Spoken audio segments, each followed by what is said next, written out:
तुमने आज कितनी बार सोचा थोड़ी देर में शुरू करता हूँ और वो थोड़ी देर कब की निकल गई। यार मैं तुम्हें कुछ बोलूंगा जो कोई नहीं बोलता। तुम्हारी प्रॉब्लम लेजीनेस नहीं है, डिसिप्लिन नहीं है और डेफिनेटली ये नहीं कि तुम परवाह नहीं करते। तुम परवाह करते हो बहुत ज्यादा और इसलिए तुम शुरू नहीं कर पाते। आज मैं वो सिस्टम बताऊंगा जो तब भी काम करता है जब मन नहीं करता, जब थके हुए हो, जब नेटफ्लिक्स ऑलरेडी खुला पड़ा है। बस सीधी बात, नो बकवास। पहले ये समझो, तुम्हारा ब्रेन एक्चुअली काम नहीं करना चाहता है। ये तुम्हारा कैरेक्टर फ्लॉ नहीं है, ये एवोल्यूशन है। तुम्हारा ब्रेन हमेशा एक चीज ढूंढता है, मैक्सिमम रिवॉर्ड मिनिमम एफर्ट। ये उसकी डिफॉल्ट सेटिंग है। ये सेटिंग तब बनी जब इंसान को लिटरली अपनी एनर्जी बचानी पड़ती थी, शिकार के लिए, डेंजर से भागने के लिए। अब वो डेंजर नहीं है, बट वो सेटिंग अब भी वही है। तो जब कोई तुम बड़ा काम देखते हो, असाइनमेंट, प्रोजेक्ट, वो ईमेल जो 3 दिन से ड्राफ्ट में पड़ा है, तुम्हारा ब्रेन तुरंत एक कैलकुलेशन करता है, ये हार्ड है, ये अनकंफर्टेबल है और तुरंत रिवार्ड भी नहीं मिलेगा। और दूसरी तरफ इंस्टाग्राम है, यूट्यूब है, सिर्फ एक स्क्रॉल और इंस्टेंट रिवार्ड यानी डोपामिन। तुम्हारा ब्रेन इंस्टेंटली वहां स्विच करता है। इसको बोलते हैं डोपामिन चेजिंग। तुम्हारा ब्रेन हार्डवेयर है इजी रिवार्ड की तरफ जाने के लिए। ये सिर्फ वही नहीं होता, एक और चीज होती है। जब तुम किसी काम को देखते हो और वो बड़ा लगता है, तुम्हारे ब्रेन में तुरंत थ्रेट रेस्पॉन्स एक्टिवेट होता है। वही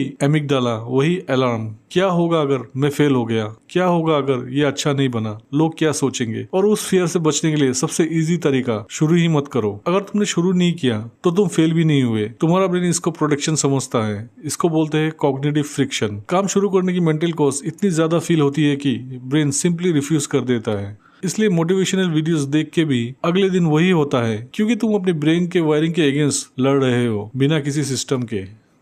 तो करना क्या है? सिर्फ 3 चीजें तब तक के लिए जब तुम अपने वर्स्ट फेस में होते हो। Step 1, bribe your own brain. Motivation का वेट मत करो, मोटिवेशन को खरीदो। सीरियसली, तुम्हारा ब्रेन डोपामिन पे चलता है। इंस्टाग्राम उसे डोपामिन देता है, यूट्यूब देता है और तुम्हारा काम यही है, काम को भी डोपामिन से लिंक करो। इसका मतलब ये नहीं कि काम के बाद रिवार्ड लो, वो तुम पहले से स्टार्ट करते हो। काम होता है, रिवार्ड मिल जाता है। इसका मतलब है रिवार्ड और काम एक साथ हो। वो प्लेलिस्ट जब तुम सिर्फ तब सुनोगे जब काम कर रहे हो, वो स्पेसिफिक चाय या कॉफी जो सिर्फ स्टडी टेबल पे मिलेगी, वो एक स्नैक जो सिर्फ तब खुलेगी जब लैपटॉप खुला हो, कुछ भी, बट वो चीज सिर्फ काम के साथ मिले और कहीं नहीं। इसका नाम है temptation bundling. Stanford researchers Katherine Milkman ने इस पर एक रिसर्च की। जब तुम किसी भी बोरिंग टास्क को किसी एंजॉयबल चीज के साथ बंडल करते हो, तुम्हारा ब्रेन दोनों को एक साथ एसोसिएट करने लगता है। कुछ हफ्ते बाद वो प्लेलिस्ट सुनोगे और काम मोड ऑटोमेटिकली ऑन हो जाएगा। If then rule.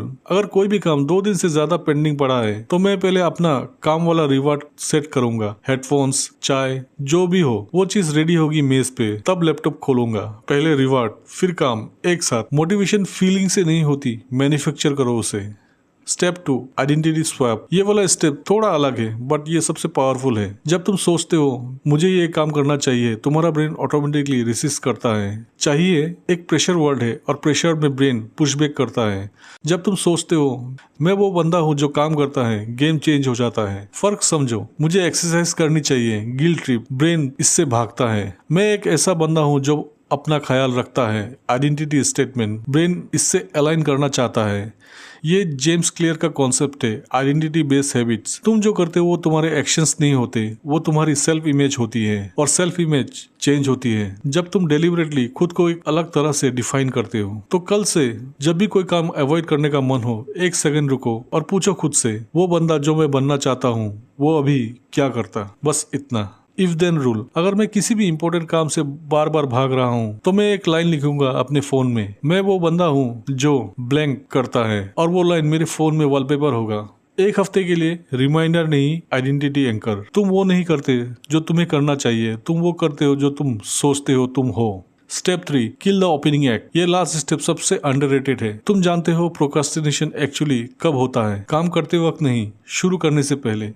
वो 10-15 मिनट जब तुम सोचते हो कहाँ से शुरू करूँ, क्या पहले करूँ, कौन सा पार्ट इंपॉर्टेंट है, पहले नोट्स बनाओ या डायरेक्टली लिखना शुरू करो, वो सब ओपनिंग एक्ट है। और ओपनिंग एक्ट में ही तुम्हारा सारा एनर्जी खत्म हो जाता है। तो सोल्यूशन क्या है? ओपनिंग एक्ट को पहले से लिख दो जब तुम काम नहीं कर रहे या आइडल बैठे हो। मतलब आज रात कल के काम का सिर्फ पहला स्टेप डिसाइड करो, एक लाइन, इतनी स्पेसिफिक कि कल उठते ही तुम्हें सोचना न पड़े। असाइनमेंट लिखनी है, ये ओपनिंग एक्ट खत्म नहीं करता, ये वेग है। कल 10 बजे इंट्रोडक्शन से पहले पैराग्राफ लिखना है, सिर्फ 3 सेंटेंसेस, ये ओपनिंग एक्ट को खत्म करता है। जब कल तुम वो नोट देखोगे, तुम्हारा ब्रेन डायरेक्टली एग्जीक्यूशन मोड में जाएगा। डिसीजन ऑलरेडी हो चुका होगा, सिर्फ करना बचा है। इफ देन रूल, हर रात सोने से पहले मैं कल से सबसे इम्पोर्टेंट काम का सिर्फ एक पहला स्टेप लिखूंगा, इतना स्पेसिफिक कि कल उठते ही सीधा वो काम कर सकूं। कोई प्लानिंग नहीं, कोई लिस्ट नहीं, बस एक लाइन, एक स्टेप। प्लानिंग और सही में काम करना, ये दोनों अलग काम है, इन्हें एक साथ मत करो। 3 चीजें याद रखो, ब्रेन को ब्राइब करो, रिवॉर्ड और काम एक साथ जब मोटिवेशन 0 हो। आइडेंटिटी स्वैप करो, मैं कैसा बंदा हूँ पूछो जब प्रेशर ज्यादा हो। ओपनिंग एक्ट पहले से खत्म करो, कल का पहला स्टेप आज रात लिखो जब एनर्जी नहीं है। तुम्हारा फ्यूचर सेल्फ, वो वर्जन जो डेडलाइन मिस नहीं करता, जो रात को गिल्ट फील नहीं करता, जो काम के बाद एक्चुअली फ्री फील करता है, वो तुमसे अलग नहीं है। उसके पास बस ये 3 सिस्टम्स है और वो तब भी काम करते हैं जब मूड नहीं होता, जब दिन बुरा होता है, जब नेटफ्लिक्स ज्यादा अपीलिंग लगता है। अगर ये वीडियो तुम्हारे किसी दोस्त के काम आ सकती है जो हमेशा कल से शुरू करूंगा पे जीता है, शेयर करो अभी और कमेंट में लिखो आइडेंटिटी। और हाँ, वो काम जो तुम्हारे दिमाग में अभी आ रहा है इस वीडियो को देखते देखते, कल का पहला स्टेप अभी लिखो, एक लाइन, बस इतना।